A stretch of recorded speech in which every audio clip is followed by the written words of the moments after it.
Welcome to the show today.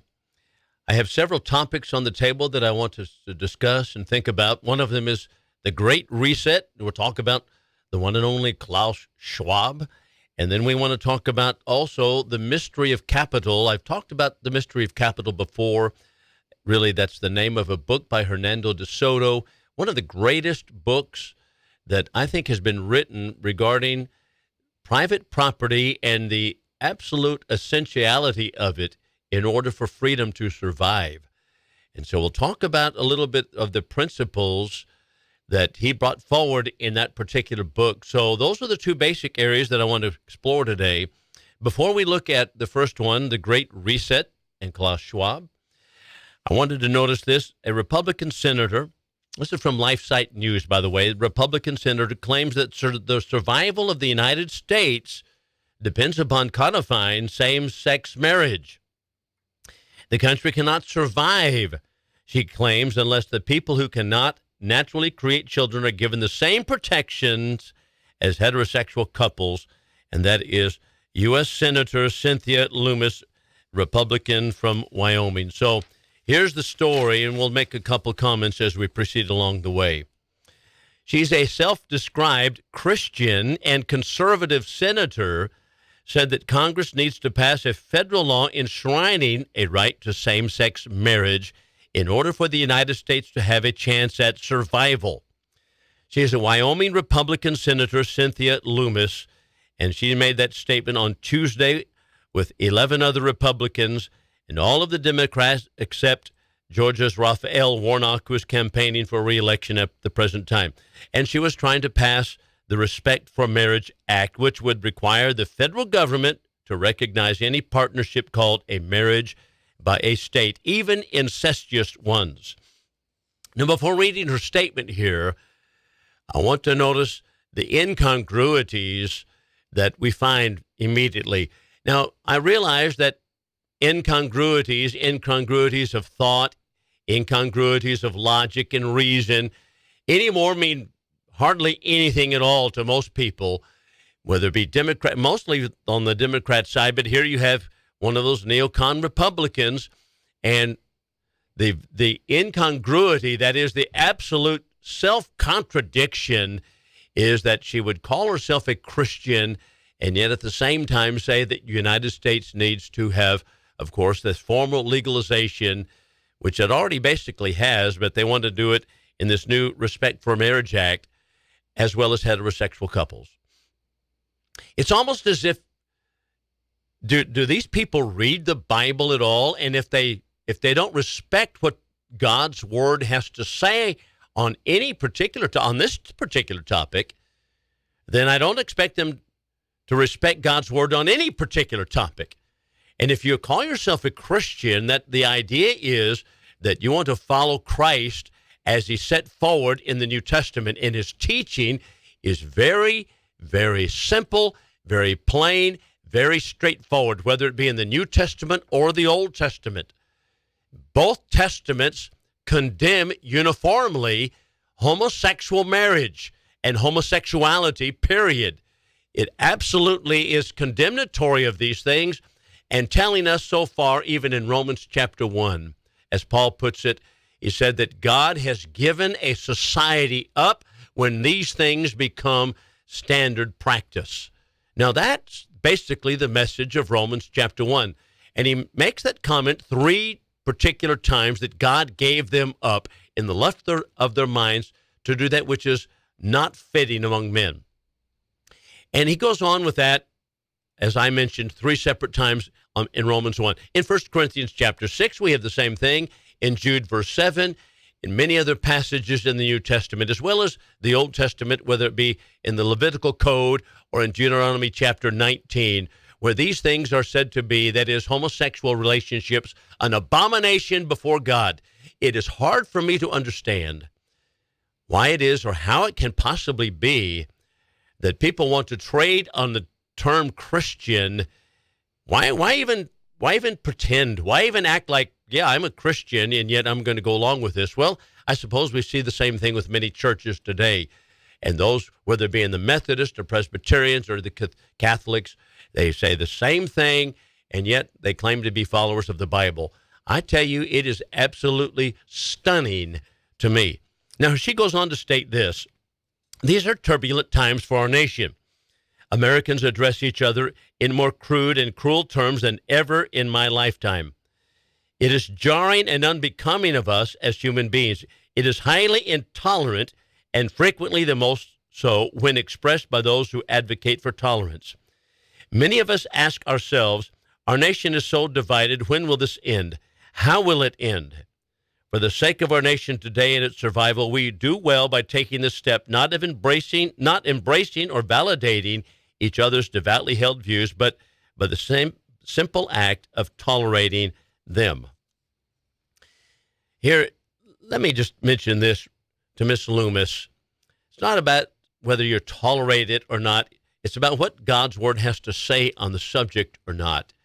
What does God say regarding homosexual marriage, and what has God done in the past pertaining to homosexuality, for example, in the cities of Sodom and Gomorrah? We were told boldly and explicitly in the book of Jude, second to the last book in the New Testament, that God rained down upon Sodom the fire from heaven because of the unnatural vice that they had.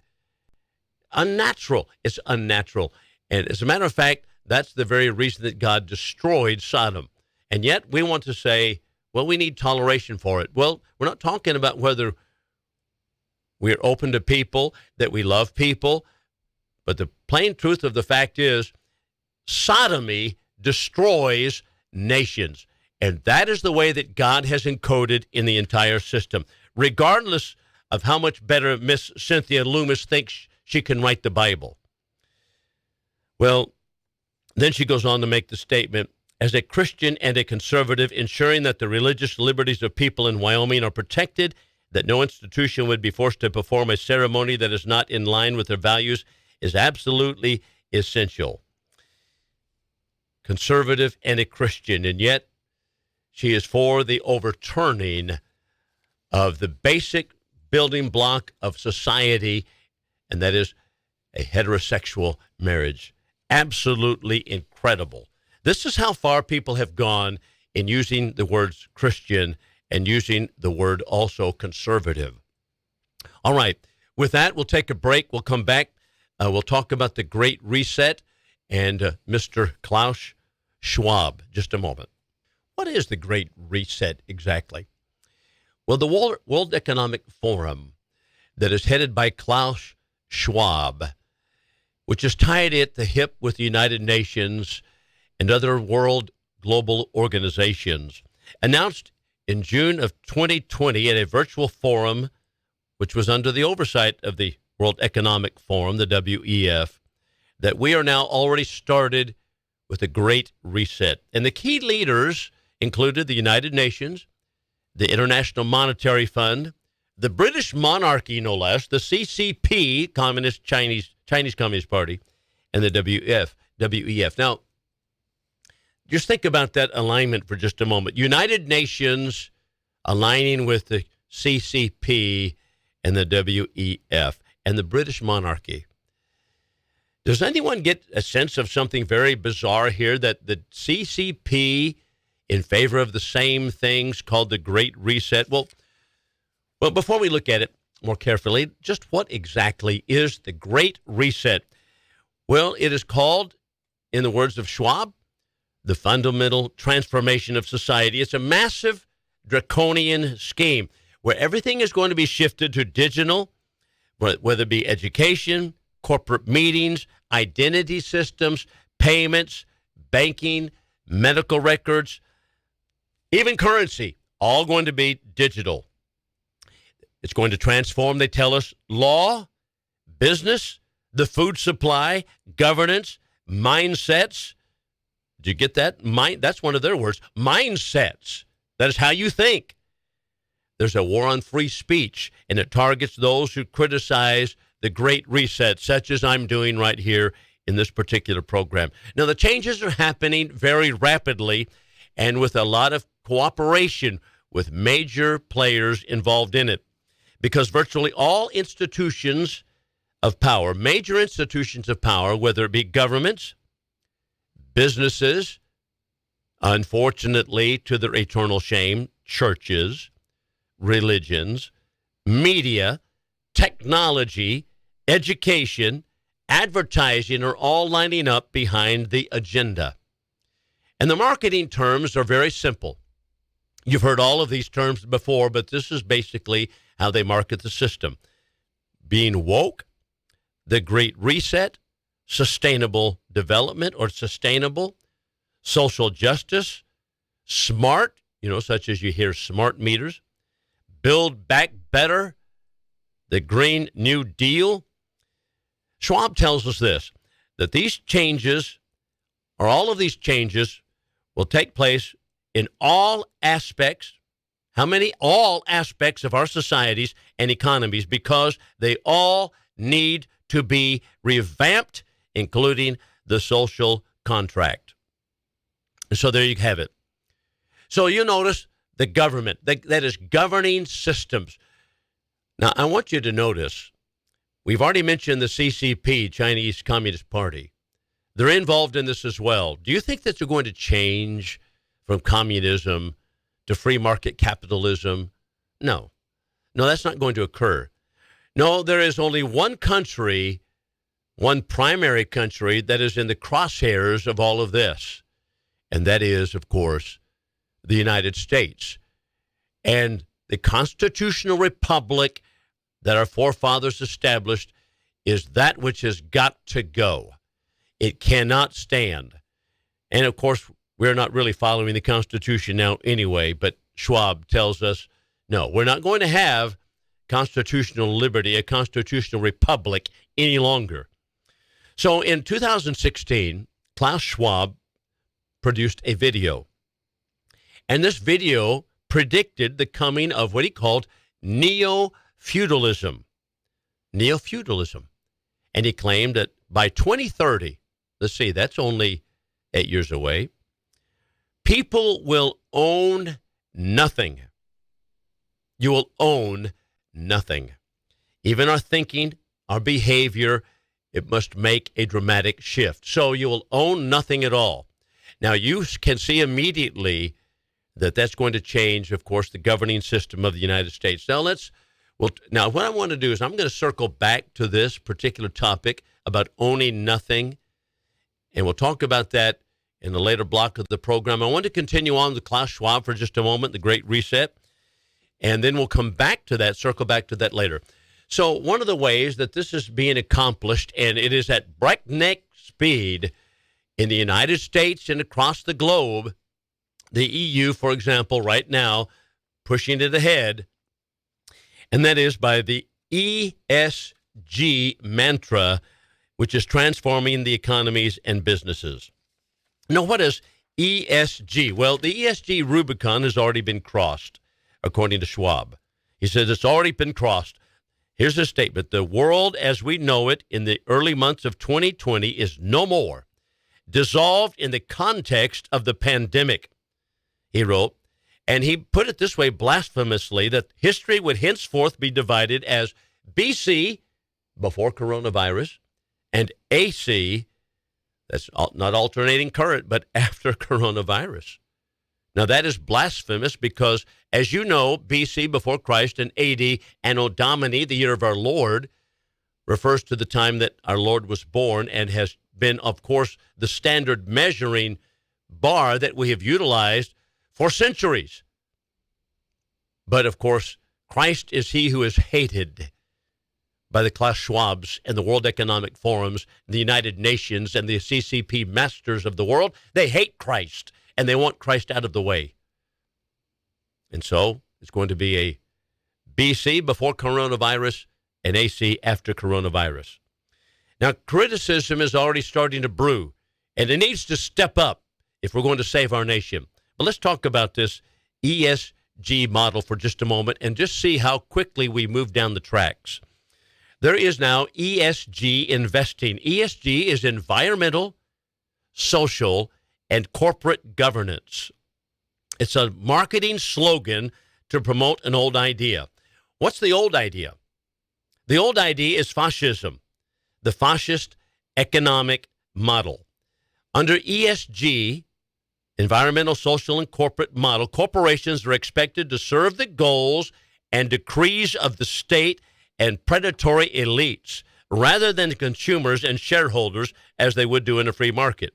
So you can see immediately it's not a bottom-up government. It's not power from the people moving ahead that is moving up the ladder as we give power to a federal government or a state government, but it is a top-down model where you have the top controls at the people at the top pulling the levers of society. So the ESG gold standard is wokeness, and they have one toolbar in their kit, and that is climate alarmism. And so they talk about diversity, social justice, and wokeness. ESG conscious companies, these are the ones that embrace left-wing politics, globalism, LGBTQ agendas, cancel culture, and everything else that is leftist. So what's happening is companies now are scored on an ESG credit score level, credit scorecard. And so as the CCP uses, so let's just look at communist China for just a moment. They grade all of their 1.4 billion victims on a social credit score. That would be for individuals and companies. Well, what does that mean? That means, well, do they toe the party line of communism, or are they actually in rebellion against the government? Are they compliant citizens? That is compliant to whether it be a one-child policy in the family, compliant for not speaking against the government, not saying anything against Xi Jinping, not protesting in the streets. What kind of citizen is this particular citizen? That's the social credit score that China gives to its citizens. Now, that's exactly what the United Nations says. Hey, we like that idea. We're going to use that. And they have foisted it upon American businesses and business models, and they are now pushing an ESG score on businesses in America. And that will, of course, trickle down to, this is the trickle-down theory, of course. This will trickle down to individuals as well. The ESG actually was invented by Paul Clements Hunt. He's a United Nations globalist. He served as the head of the UN Environment Program, UNEP, a finance initiative. UN Environment Program for Finance Initiative. He publicly boasted that ESG scores would be foisted on the United Nations Agenda 2030 Sustainable Development Goals, which is, of course, a recipe for planetary technocracy. So what he wants to do is have all businesses, and this is not simply him, but the United Nations as well, all businesses must conform on this environmental, social, and governance score. What does that mean?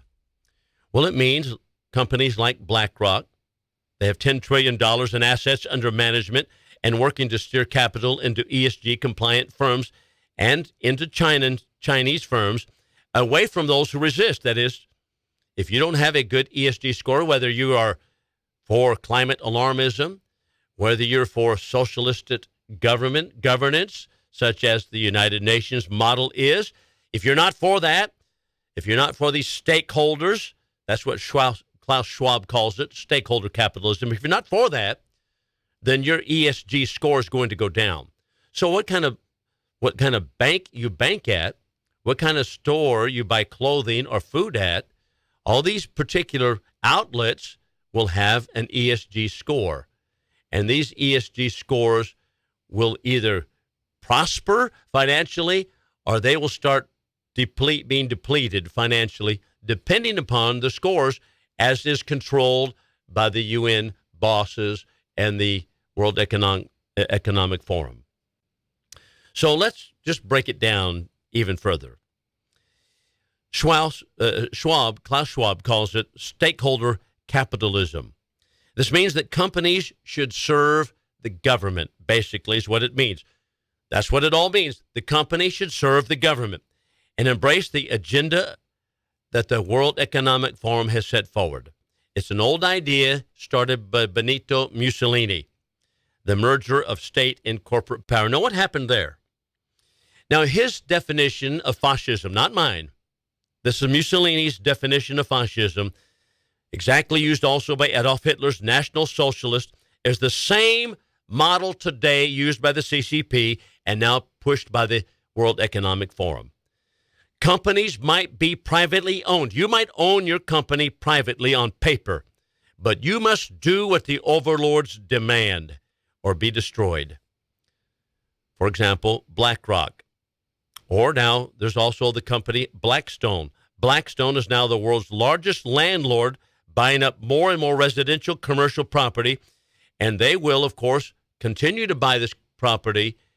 That brings us to Klaus Schwab's goal that you will own nothing, you will rent. Do you know that more than 90% of the S&P 500 companies now publish ESG reports? 90%. You thought that might be just a small thing taking place in a corner of the world? No, you're mistaken. Those companies will exceed $40 trillion of assets this year, with around $2.5 trillion allocated to sustainable investment funds. They must put money in sustainable development. That means, of course, such as they're doing in the Netherlands, shutting down farms. You read about this? It's going on right now because the EU says they're putting out too much nitrogen, too many cow flatulence, and so we've got to shut down those farms, and they're going to do it by request at first, by force if that doesn't take the measures strong enough. All right, we'll be back in a moment. Now, you might want to know where to go to look on the internet to find out more about ESG, and that is from one of the purveyors of the ESG model. I'm going to give you a website here, and that is called the Guardians of Inclusive Capitalism. Guardians of Inclusive Capitalism. You look it up, and you're going to find that they have an alliance with many of the most pro-abortion, pro-LGBTQ, pro-global government on the earth. And included in it, get this, the United Nations, Visa, Bank of America, Johnson & Johnson, British Petroleum, MasterCard, Salesforce, the state of California, the Ford Foundation, who would have guessed, and the Rockefeller Foundation, and many more. Now, I want you to notice what I had to say at the beginning of it. The most pro-abortion, pro-LGBTQ, pro-global government on the earth. You might be surprised, maybe you're not, if you follow what's taking place in the realm of religion, particularly when I'm talking about the Roman Catholic Church. You're going to be shocked on this one. If you follow it, you're not going to be shocked, but one of the stakeholders in it, one of the corporate members of it, is indeed the Vatican itself. All right, well, let's stop here. The Vatican itself has teamed up with these different companies that I mentioned a moment ago in the Guardians of Inclusive Capitalism. Supposedly, the Vatican, the Roman Catholic headquarters, is against abortion, is against homosexuality, and yet they have teamed up with the most pro-abortion, pro-LGBTQ, pro-global government, pro-socialist organizations on the earth, and they've teamed up with them. That's under the leadership now of the so-called Pope Francis. That was in late 2020. Pope Francis unveiled the Council for Inclusive Capitalism with the Vatican, and members are state, religious, and corporate. They have over $10 trillion under management and more than 200 million workers in over 160 companies. So much for the anti-abortion stance of the Roman Church. So much for the anti-homosexual stance of the Roman Church. No, it's actually a system of communism itself, and it pushes a global government in league with the Chinese Communist Party, as well as the others that I mentioned in it. Isn't that shocking? They teamed up with the Rothschild banking dynasty to provide a moral facade to all of it. And that's, of course, why they wanted the RCC, the Roman Catholic Church, involved in it. Now, what's going to take place and what is already taking place is they use, of course, force. And I mentioned it before we went to break in the Netherlands, what they're doing with the farmers there. 300 farms, I think I read it in an article just earlier today before I came on the air. The governments there, for example, in the Netherlands, are in the process of incentivizing, mandating what they call inclusive capitalism. Well, what is that? Well, the EU, that is the European Union, has many mechanisms as non-financial reporting directives, which forces companies to publish information on their environmental, social records. Now, that enforce that. This is a force that they're using. Sustainable financial disclosure regulations, forcing investment firms and managers to disclose ESG information for its clients. So it's not free market at all. And so what they're doing is they're saying, okay, there are over 300 farms right here. And by the way, the Netherlands is the world's second largest producer of food on the globe. And they're being forced to get in line with the ESG mandates or give up those farms, one of the two. And, of course, we know that private farms are not going to be able to be in line unless they spend bucos of money and get rid of the basic things that give them the bread on the table, and that is the farms themselves, the cows and whatever they might be raising on the farm. Now, where's the Biden administration on this? Well, you know where he is on it. If you know anything about the way Biden manages and wants to go, you know very well he's lockstep with the Chinese Communist Party. The Biden administration is working to mandate all sorts of ESG disclosures, working through the SEC, the Securities and Exchange Commission. And these regulations will crush small businesses, simply crush them. For example, under the SEC proposal to force all companies to disclose their emissions, Biden is trying to force this now. All suppliers, including family farms, will have to start tracking their own emissions. What will that do? That's going to destroy businesses. That's what it's going to do. Now, what's the goal? Remember what Klaus Schwab had to say? By 2030, you will own nothing, and you will be simply a manager on a farm. That is, a collective farm such as we knew in communism. We'll be back in a moment. Hey, by the way, I wanted to make mention of the fact that once a month I am a guest on the Jesse Lee Peterson Show out of Los Angeles, California, and I am on there for usually a half hour to an hour segment of time, and you can find that at, I think it's JLP Talk, that Jesse Lee Peterson Talk Radio. You can find it on the internet, but once a month I'm on his show, and we talk about some of these issues and a lot more of things also that I'm not able to even spend time with on this program. That being said, we're also rebranding this program, and we're rebranding it as Patriotic Pulpit. And so the website that we have is still now active, but we'll be changing that up as well. So Patriotic Pulpit, how we're going to label the program, you'll find it on Spotify. You can find it on Amazon Music as well. Now, to follow my material more carefully, that is in writing, a lot of the materials I talk about here, I write about, and you can find those on the News Talk 1290 website. And so you can go there and read that material also. If you want to support the program, you still can go to AmericanLibertyWithBillLockwood.com. There's a donate button that is there. I hope that you do so. And thank you so much for all your support and listening to it.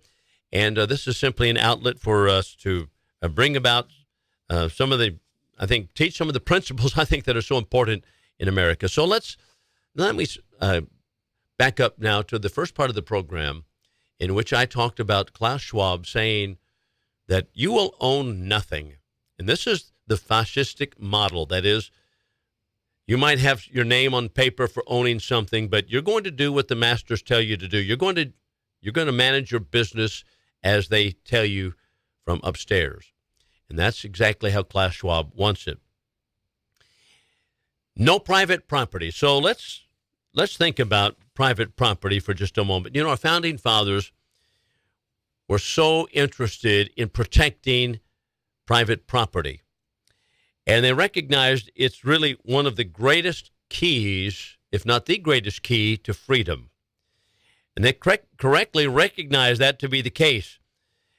Private property also, they pointed out, was an extension of one's life, one's energy, one's ingenuity. And to destroy or confiscate property is in reality an attack on the essence of life itself. And to manage someone and tell him how to use his or her property is basically the same thing. It's basically to say, I'm the overlord, I'm going to confiscate it, it's going to come to me, and it's in my name, and you're just going to be a plebe on it. That is, you're going to be a renter of the property. So property rights is so important. Now, to state it more correctly and more accurately, it is the right to private property, not the right of private property, but the right to property. It's in reality an extension of personal liberty. We need to get that ingrained in our mind. The right to property is in reality an extension of personal liberty. Justice George Sutherland of the United States Supreme Court, he was back in the 1920s and 30s, he once stated, the individual, the man, the individual, that is the person, has three great rights, equally sacred from arbitrary interference: his life, his liberty, and his property. It was enshrined in our Constitution in that fashion 2 times, in the Declaration of Independence, life, liberty, and the pursuit of happiness. George Sutherland went on to note that the 3 rights are so bound together to be as essentially considered one right. For example, to give a man his life, but to deny him his liberty, is to take from him all that makes his life worth living. To give him his liberty, but to take from him the property, which is the fruit and badge of his liberty, is to leave him a slave. Property rights is an essential ingredient to personal freedom. And John Adams, second President of the United States, signer of the Declaration and of the Constitution, saw it clearly. The moment the idea is admitted into society that property is not as sacred as the laws of God, and that there is not a force of law and public justice to protect it, anarchy and tyranny commences. Property must be secure or liberty cannot exist. So for these reasons, as well as Thomas Jefferson and George Washington making the same type of statements, for these reasons, private property, the right to private property, is an essential key to liberty. One of the most fascinating and, in my estimation, most learned books that I have read in a long time was written in 2000. I only read it just a couple of years ago, and it's by Hernando de Soto, and it's called The Mystery of Capital. And he discusses what is capital, what is property, actually, and really has opened my eyes to the whole thing. He points out that property, the real nature of property, is not part of the physical world. It's actually, its natural habitat is actually legal and economic. Property is about invisible things. And I thought, what in the world is he talking about? Well, he goes on to tell us that it is an implicit legal infrastructure hidden deep within the property systems of which ownership is but the tip of the iceberg. It is formal property law. Protection of private property, the right to private property. Property is the title to it. That is recognized by uniform law of the country, the title to property. It is the legal expression of property that we're interested in, not the physical property so much, but the legal expression. It is not simply private property rights, but an integration of legal property rights into one system. So he explains it this way. It's like a telephone. You might have an iPhone, but it's worthless. The telephone is worthless unless it actually can connect to other iPhones, or if it connects to the internet. That's the only reason the device that you hold in your hands is worth anything, because it actually has a connection to something else. So they're discovering that in China, because Apple right now, matter of fact, has taken off the AirDrop application for the Chinese people so that they might not gather together and organize protest against the Chinese government. And Apple is the one who has actually assisted the Chinese Communist Party in doing that. So that's an example of it. So if your telephone is going to be worth anything at all, it has to be able to connect to the system. So exactly it is regarding law. Other nations, for example, let's just take different African nations. They have assets even more than the United States, but they don't have the same wealth that the United States has. Why is that the case? They have the assets, but they don't have what? A uniform, formal, legal property law system that protects the right to private property. That's why third world countries do not have that kind of law. 5/6 of humanity do have things, but they lack the process to represent that property and create capital. For example, let's take another illustration for a moment. A house. The single most important source of funds for a new business in the United States is the mortgage on the entrepreneur's house. These assets can provide a link to the owner's credit history, an account for address for the collection of debts and taxes, the basis for creation of reliable and universal public utilities, the foundation for creation of securities, mortgage-backed bonds. And by this process, the West injects life into the assets and makes them generate capital. And that is what he calls the mystery of capital. Westerners have assets just as Eastern countries do, but the difference is this. In the West, we represent these assets with formal titles that are recognized in a universal, that is nationwide, uniform law, and we're able, therefore, to utilize these to draw capital from them. Foreign countries, ladies and gentlemen, are rich, but they do not have enforceable transaction on property rights. So De Soto estimates that $9.3 trillion, now this was written in 2000, mind you, $9.3 trillion in dead capital is in foreign countries. And the lack of legal property thus explains why citizens in developing and former communist countries cannot make profitable contracts with strangers. They can't get credit. They can't get insurance. They can't get utility services because what? They have no property to lose. They have no collateral. They have no property to lose. Therefore, they cannot be taken seriously as contracting parties only by their immediate families and neighbors. And people with nothing to lose are trapped in the grubby basement of a pre-capitalistic world, and that's how De Soto words it. The grubby basement of the pre-capitalist world. It's exactly what's going to take place. If Klaus Schwab has his way, no one has any private property. There's not going to be any building of wealth. You'll be just like in a third world country. Everything will be back to a tribalistic system. You'll be able to trade with your partners and your friends and your family, but creating capital, absolutely gone.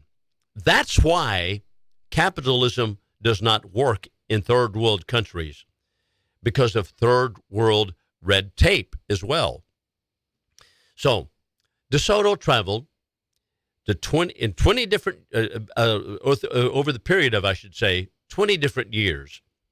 He explored systems in Lima, Peru, Cairo, Egypt, the Philippines, Haiti, Brazil, Venezuela, all these different countries. Buying property in some countries takes 6 to 7 years of legal red tape. In the Philippines, it takes 13 to 25 years. So instead of purchasing property, what do? They can't go through the years of legalese paperwork to have a building permit because the obstacles to legality are so tremendous. So what do? Well, they build illegally. That's what happens. And they are squatters. Cape Town, South Africa, for example. Thousands live in tin shacks. We have I preach at the Church of Christ in Iowa Park. Incidentally, you can, just an aside here, IowaParkCoc.org is where you can see my sermons. You can go there, see my articles, sermons as well. You want to know what I believe on certain things biblically oriented. There you have it right there. Well, we have at the Iowa Park Church of Christ, we sponsor a missionary in Cape Town, South Africa. And he tells the same story here as Hernando de Soto. Thousands of people live in tin shacks. They don't even own the property. It's all federally owned. The government supplies some utilities, but it doesn't belong to the people.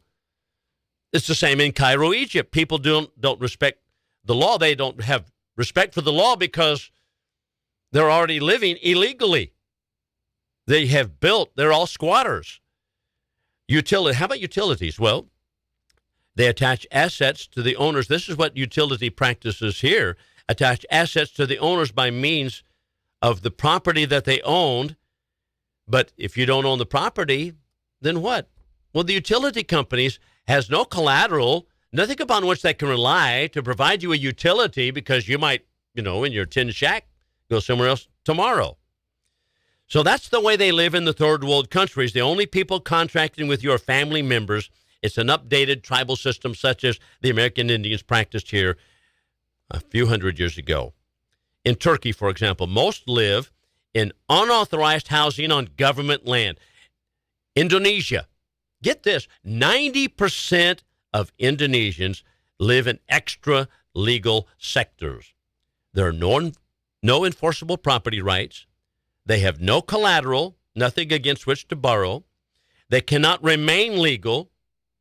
When they try to be legal, it takes 13 to 25 years to get legal. It's too much money, too much red tape. Even to stay compliant, it takes that much red tape. So they can't stay legal. They can't hold property efficiently. They can't enforce contracts through the courts.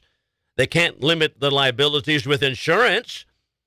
So what can they borrow? No, they can't borrow money. So what is dead capital? And people break laws all the time. Most of the world, 80% of the world, De Soto tells us, live extra legally, outside the bounds of legality. He gives this interesting illustration.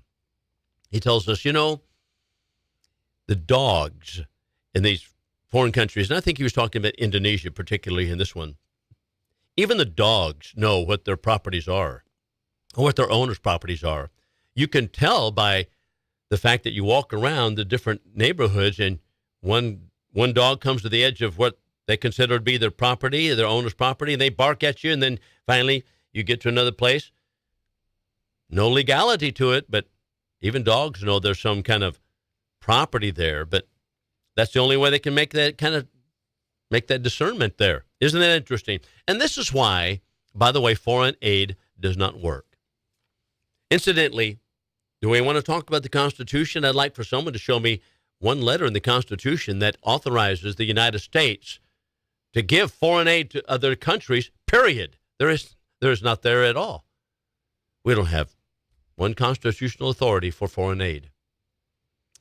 And this is why foreign aid doesn't work anyway, because we have everybody over there living in poor countries. Not that they don't have money, not that they don't receive money, or that they don't have assets, but they don't have legal institutions to protect their own property. And so in Egypt, for example, the wealth that the poor have accumulated is worth 45 times as much as the sum of all direct foreign investment ever recorded there.